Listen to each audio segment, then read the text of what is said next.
కృష్ణమాచార్యులు గారిని అడిగారట.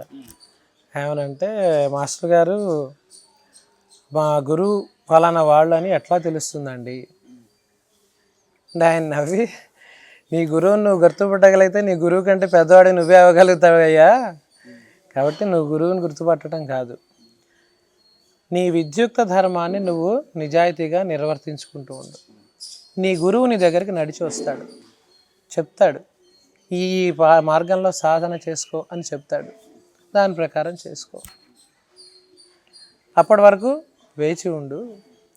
అంతేగాని నువ్వు ఎవరు నీకు గురువుగా పనికొస్తారో నువ్వు పరీక్ష పెట్టుకుంటే అట్లాగా అది సాధ్యమయ్యే విషయం కాదు అని చెప్పి ఉదాహరణలు కూడా మనకి వ్యాసుల వారి దగ్గరికి కానీ, వాల్మీకి మహర్షి దగ్గరికి కానీ, ధ్రువుడి దగ్గరికి కానీ ఆ నారదుల వారు అలాగే నడిచి వచ్చి ఉపదేశం చేశారు. అలాగే మా గురువులు మా దగ్గరికి అట్లాగే వచ్చారు, వస్తున్నారు కూడా.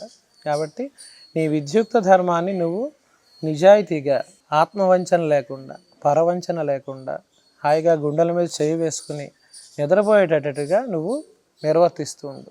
నీ గురువు నీ దగ్గరికి వస్తాడు.